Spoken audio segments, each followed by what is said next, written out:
תודה רבה לפרופסור דני רבינוביץ'. נציגות האיחוד האירופי בישראל מסייעת כבר כמה שנים לקידום מודעות ומדיניות אקלים מחייבת בישראל, חלק ממה שהאיחוד מגדיר דיפלומטיית אקלים. הדובר הבא שלנו הוא שגריר האיחוד האירופי בישראל, מר לארס פאבורג-אנדרסן. הוא כיהן במספר רב של תפקידי מפתח בשירות החוץ הדני, בין השאר כשגריר באום ובמועצת הביטחון. It is my honor to invite our next speaker, the head of the European Union delegation to Israel, Ambassador Lars Paaborg-Andersen. Please.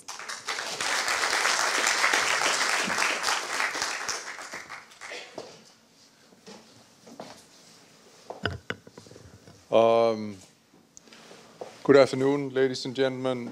Professor Rabinovich, honored guests, ladies and gentlemen.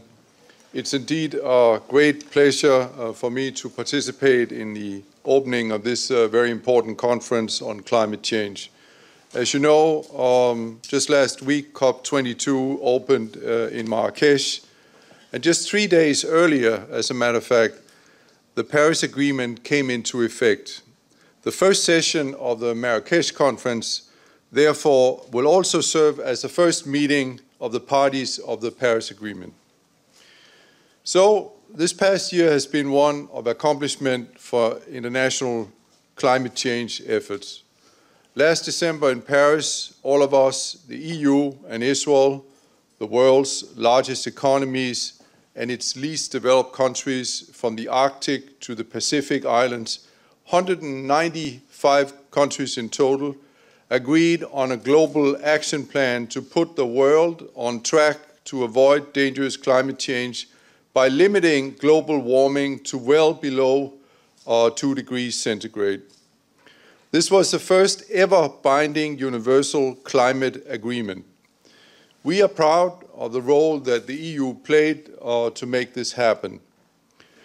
Just last month, a separate and landmark agreement was reached by the International Civil Aviation Organization to curb CO2 emissions from the international aviation industry. From 2021, flights between 65 states, including all countries of the European Union, will be covered by a global market-based measure to offset CO2 emissions. Others will come on board during the mandatory phase in 2027. This agreement is a decisive step towards the carbon-neutral growth of aviation. And in less than a year, the Paris Agreement has come into effect. But as we all know, for the vision of a global low-emission future to materialize, we need to start putting our words into action. It will take more than ratification alone to deliver the necessary greenhouse gas reductions, adaptation action, and financing. To meet the commitments made in Paris, countries will need to take real steps, starting with the policy and legislative frameworks required to develop robust national climate plans and international approaches. The EU is already implementing its Paris commitments. We are moving forward with ambitious domestic climate policies with new proposals that would help us meet our emission reduction targets of at least 40%, as you heard in the movie, by 2030, and further drive the transition to a low-carbon economy. The climate and energy framework includes not only the emission reduction targets of at least 40% below 1990 levels by 2030, but also a target for at least 27% improvement in energy efficiency and at least 20% share in renewable energy in the overall energy mix. It's an integrated policy in line with the long-term EU objective in the context of necessary reductions according to the IPCC, the Intergovernmental Panel on Climate Change, by developed countries as a group to reduce emissions by 80 to 95% by 2050 compared to the 1990 levels. A key element in our emission trading system, the European Commission presented in July 2015 a proposal to adapt it to the 2030 target. It's a 43% reduction compared to 2005. The legislative process is now well underway, and Europe has 11 years' experience with emission trading, and we are supporting partners, especially in Asia, in putting in place their own national schemes and systems. For the sectors not covered by emission trading, the European Commission presented a package of proposed measures in July 2016, and they include binding greenhouse gas emission targets for member states from 2021 to 2030 for transport, building, agriculture, waste and land use, and for the forestry sectors. A strategy on low-emission mobility, setting the course for the development of EU-wide measures on low and zero-emission vehicles and alternative low-emission fuels. And thirdly, robust accounting rules for carbon stock changes in the land use sector. Alongside actions to reduce emissions, we are taking action to make Europe more resilient to the impacts of climate change. The EU adaptation strategy adopted in 2013 contributes to a more climate resilient Europe by promoting action by our member states, better informed decision making, and promoting action in key vulnerable sectors and in all relevant EU policies. To date, 21 member states have developed a national adaptation strategy or plan. We will assess the level of readiness at the national level in the EU with the help of an adaptation preparedness scoreboard that identifies indicators focusing on the key steps in the adaptation policy cycle. This exercise can also contribute to the development of effective monitoring and evaluation frameworks for adaptation action, a key element of the enhanced transparency framework, which is also going to be discussed in Marrakesh, and which is, of course, crucially important for the overall credibility globally of the Paris Agreement. The Paris Agreement creates a new vision and new opportunities for adaptation. We are starting an evaluation of the strategy and working towards its review in 2018, identifying new policy measures to enhance our adaptation response, also considering the implications of the Paris Agreement.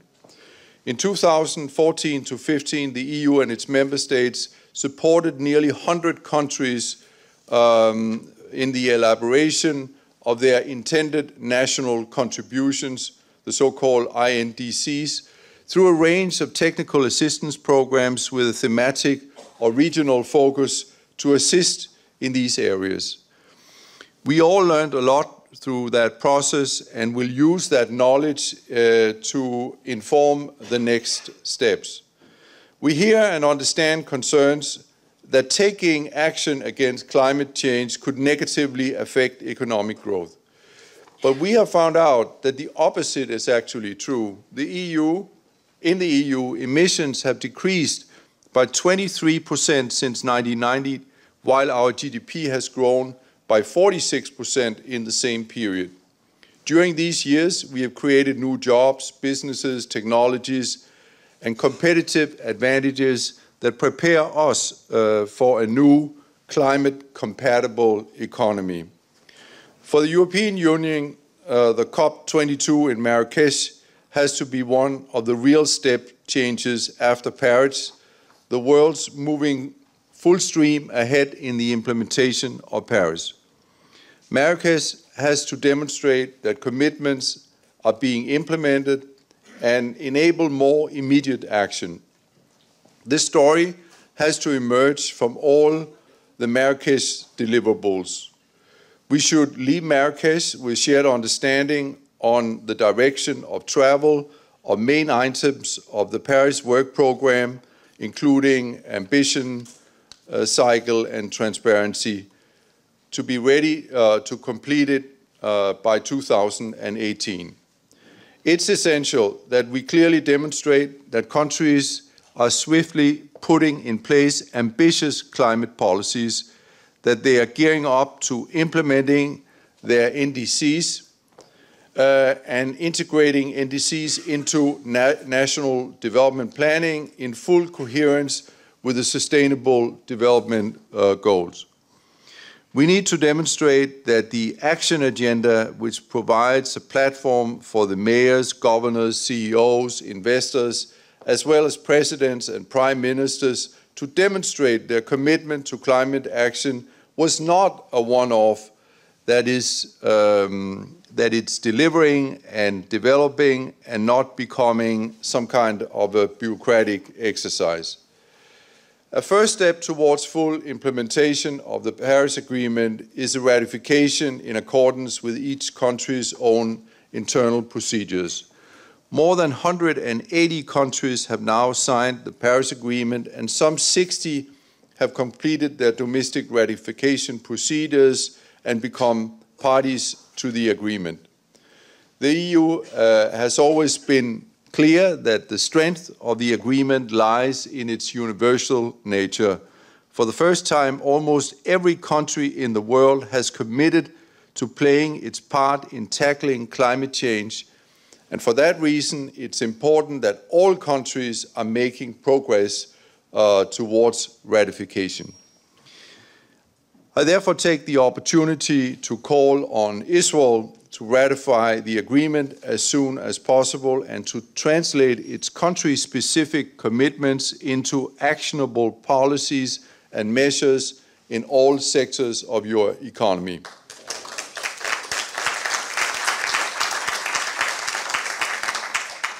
We believe that the OECD member countries have a special responsibility to show leadership in this regard.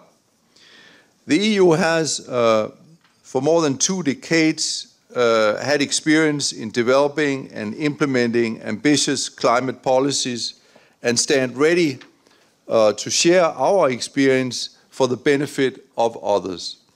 In fact, in Israel's case, we already have extensive climate policy cooperation that goes far beyond joint discussions on policy. On the governmental level, the EU's twinning program brings experts from EU government ministries to assist their Israeli counterparts, such as the Minister of Environmental Protection, in the development of effective legislation. And in parallel, Israelis from the public and the private sectors, academia and civil society participate in the EU's regional programs in the Mediterranean. One example is the Climate South project that promotes dialogue and regional cooperation. Both Hanin Ramla and Sefrafa are participating in the Cleaner Energy Saving Cities in the Mediterranean program, which help local authorities to develop more sustainable energy policies.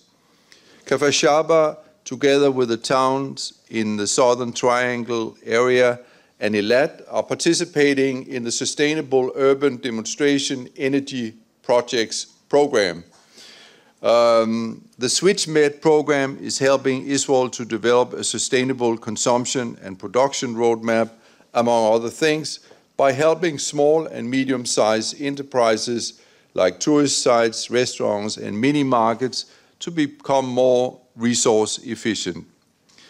Last but not least, in the framework of Israel's successful participation in the EU's Horizon 2020 Research and Innovation Program, Israeli scientists have brought their expertise, particularly in adaptation, to scores of climate change projects on issues ranging from coral reef management through more efficient use of water to the examination of the influence of climate change on conflict and human security.